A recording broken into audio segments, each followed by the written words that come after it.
Hello everyone, welcome back to my channel kids education. तो आज जो चैप्टर मैं आप लोगों के साथ एक्सप्लेन कर रही हूँ इसका नाम है fair play.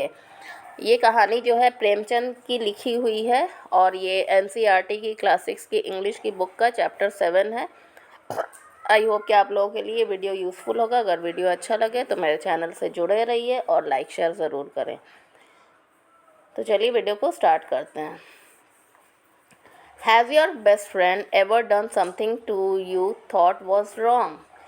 What did you do then? Did you keep quiet or did you tell your friend what you thought? Read this story about two friends who had to decide what was more important, friendship or enmity, or a sense of what is right and what is wrong. क्या आपके दोस्त ने कभी आपके साथ कुछ गलत किया है, जो कुछ ऐसा किया है जो कि आपको लगता हो कि उसने मेरे साथ गलत किया? उसके बाद आपने क्या किया? क्या आप चुप रहे या अपने फ्रेंड को बताया कि आप उसके बारे में क्या सोचते हैं? ये स्टोरी दो दोस्तों के बारे में है जिन्होंने ये डिसाइड किया कि उनके लिए क्या इम्पोर्टेंट है, दोस्ती इम्पोर्टेंट है या दुश्मनी इम्पोर्टेंट है, या फिर उनके लिए ये इम्पोर्टेंट है कि क्या सही है और क्या गलत है। ये प्ले है, ये 3 पार्ट अलग अलग पार्ट में डिवाइड है। पार्ट 1 है Jumman Shaikh and Algu Chaudhary were good friends. So strong was their bond of friendship that when either of them went away from the village, the other looked after his family. Both were greatly respected in the village.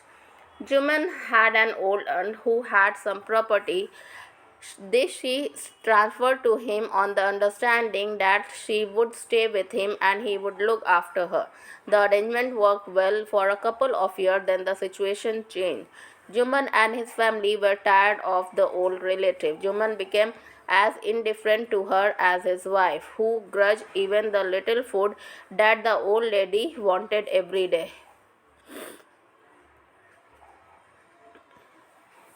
She swallowed this insult along with her food for a few months, but patience has its limit. क्या है कि जुमन शेख और अलगू चौधरी बहुत गहरे दोस्त थे, ठीक है।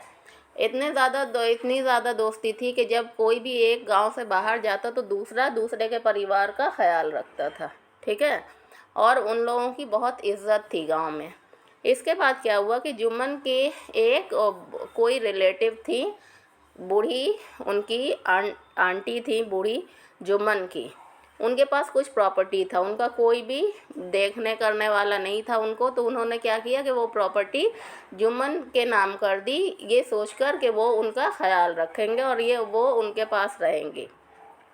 कुछ टाइम तक ये सारी चीज़ें अच्छी गई, लेकिन उसके बाद जो है वो रिलेटिव जो है जुम्मन को और उनकी फैमिली को क्या होने लगा, भारी पड़ने लगी। उनको खाना देना जो है अचानक से जो है जुम्मन का भी और उनकी फैमिली का और उनकी वाइफ का जो बिहेवियर है वो ख़राब होने लगा और उनका बहुत इंसल्ट किया जाने लगा उन आंट का, ठीक है, उस औरत का, बूढ़ी औरत का। और कुछ समय तक उन्होंने इन सब चीज़ों को बर्दाश्त किया, लेकिन बर्दाश्त की भी क्या होती है, एक हद होती है।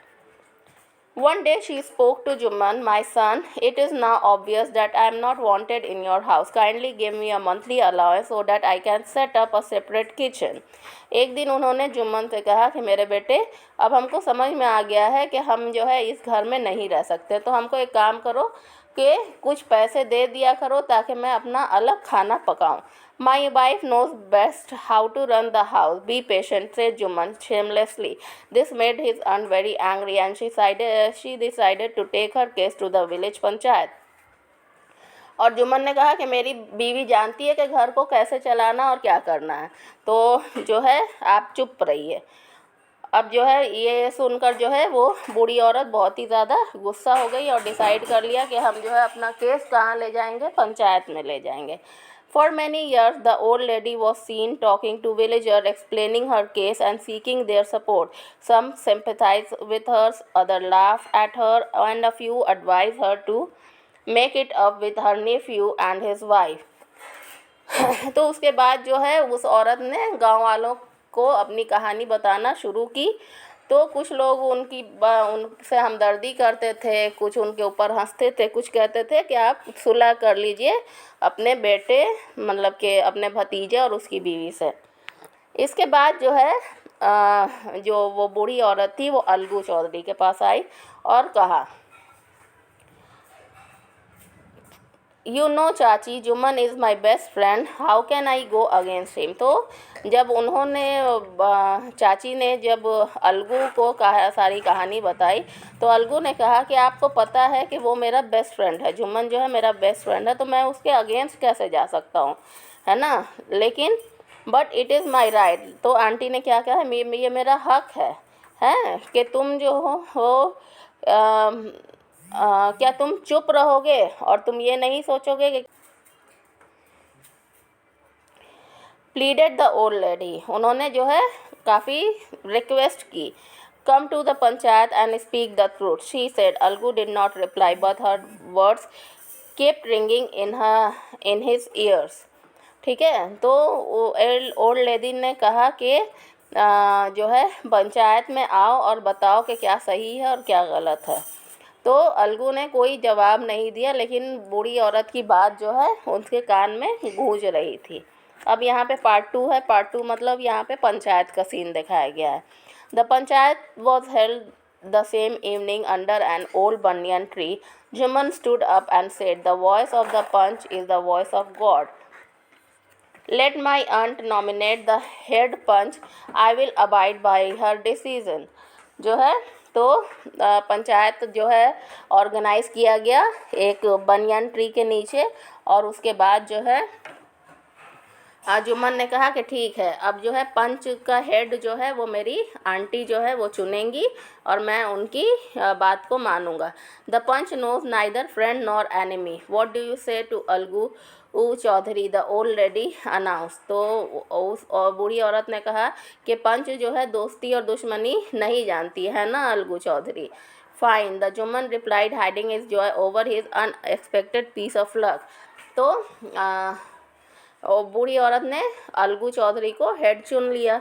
अब जो है जुम्मन तो अंदर अंदर खुश हो गया कि ये तो अब तो मेरे ही हक में जाएगा फैसला।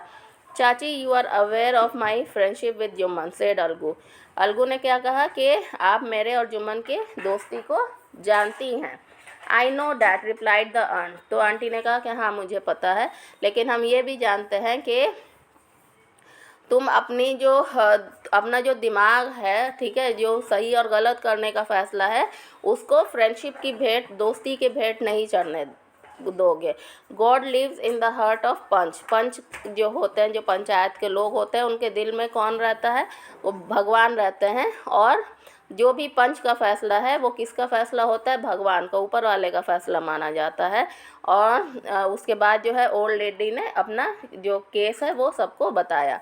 जुम्मन सेड अलगू। अलगू ने जुम्मन से कहा, जुम्मन तुम और मैं बहुत ही पुराने दोस्त हैं, और तुम्हारी आंटी जो हैं, तुम्हारी ये जो आंटी हैं, ये मेरे लिए भी उतनी ही ज़्यादा प्यारी हैं जितनी तुम्हारे लिए हैं। तो अभी तो हम पंच है, now I am a panch and you and your aunt are equal before me. लेकिन अब जब हम पंच बन गए हैं तो तुम और तुम्हारी आंटी मेरे सामने क्या है, इक्वल है। तुम्हें क्या कहना है अपने डिफेंस में, मतलब अपने बचाव में तुम्हें क्या कहना है। तो जुम्मन ने बताया कि 3 साल पहले मेरी आंट ने अपनी प्रॉपर्टी जो है मेरे को ट्रांसफ़र कर दी थी मुझे, and I promise to support her as long as she live. और हमने प्रॉमिस किया था कि मैं उसको सपोर्ट करूँगा जब तक वो ज़िंदा रहेंगी। लेकिन जो है अब थोड़ी सी झगड़ा होने लगा है थोड़ा इनके और मेरी वाइफ के बीच में। अब जो है आंट जो है क्या मांग रही हैं कि पैसे मांग रही हैं मंथली, ताकि वो अपना किचन चला सकें, और जो कि अभी पॉसिबल नहीं है। बस मुझे इतना ही कहना है। फिर जुम्मन से बाकी सारे लोगों ने भी काफ़ी कुछ क्वेश्चन किया।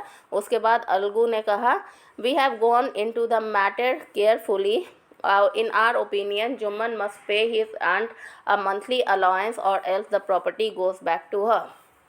उसके बाद अलगू ने क्या डिसाइड किया कि जुम्मन को पैसे देने पड़ेंगे, नहीं तो प्रॉपर्टी जो है वापस से अंट को दे दी जाएगी.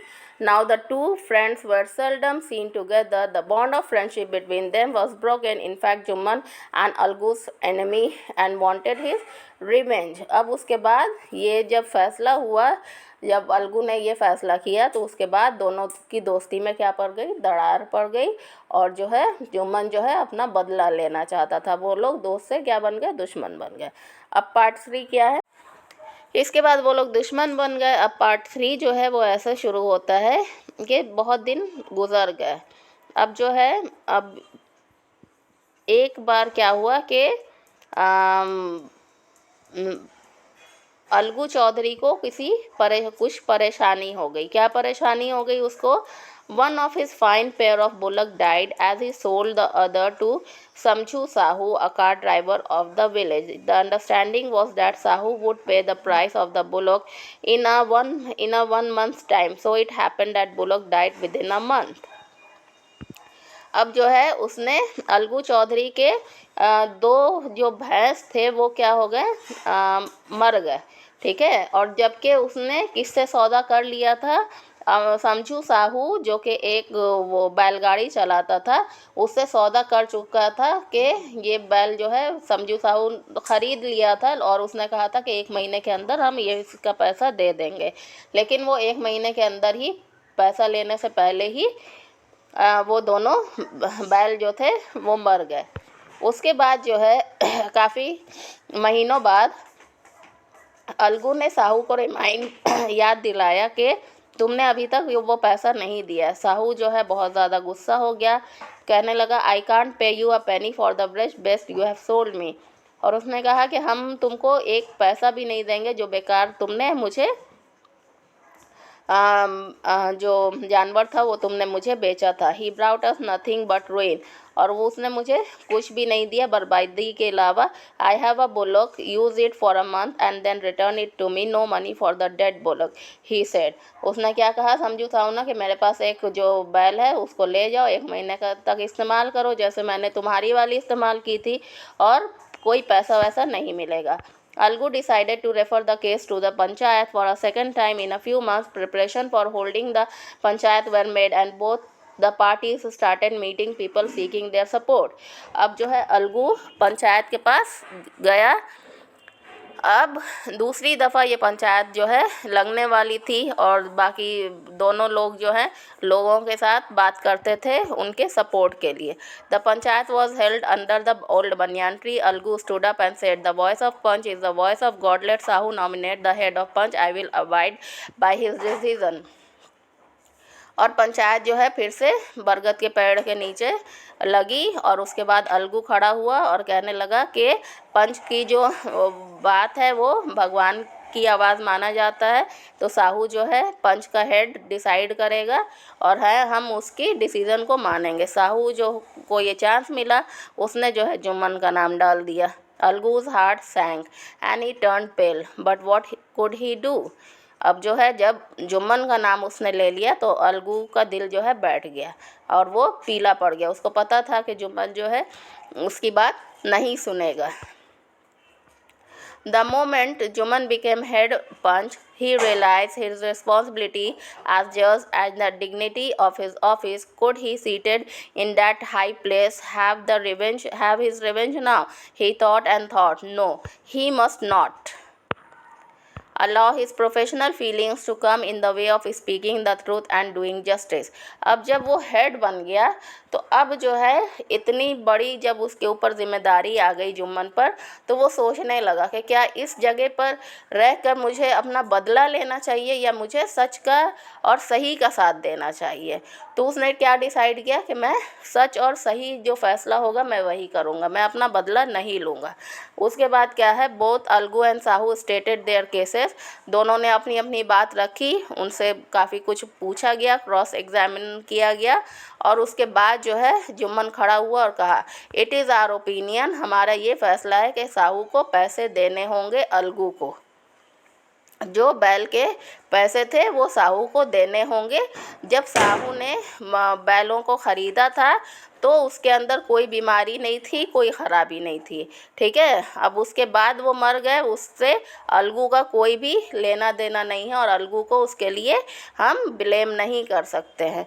Algu could not contain his feeling, he stood up and said over and over, victory to the panchayat, this is justice, God lives in the voice of panch. और अलगू को रहा नहीं गया, वो चिल्लाने लगा कि पंचायत की जय हो, यही जो है क्या है कि यही जस्टिस है। और जो है पंच के आवाज़ में जो है भगवान का आवाज़ होता है। उसके बाद क्या हुआ कि जुम्मन आया अलगू के पास और उसको गले लगा लिया और कहा कि लास्ट पंचायत के बाद से मैं तुम्हारा दुश्मन बन गया था, लेकिन आज मुझे पता चला कि पंच का मतलब क्या होता है। पंच का कोई ना दोस्त होता है ना दुश्मन होता है, उसको सिर्फ क्या करना होता है, जस्टिस करना होता है ना, उसको सही फैसला करना होता है। और सही फैसला करने में ना दोस्ती आगे आनी चाहिए ना दुश्मनी आगे आनी चाहिए। Algu embraced his friend and wept, Algu ने भी उसको गले लगाया और रोने लगा। His tears wash away all the dirt of misunderstanding between them, और इस आंसू से जो भी उन लोग के दिल में जो भी भेदभाव बन गए थे वो सारा कुछ साफ हो गया, ठीक है। और ये स्टोरी किसने बताई है? प्रेमचंद ने। तो ये था मेरा आज का वीडियो। आई होप कि आप लोगों के लिए ये वीडियो अच्छा लगा होगा। Thank you.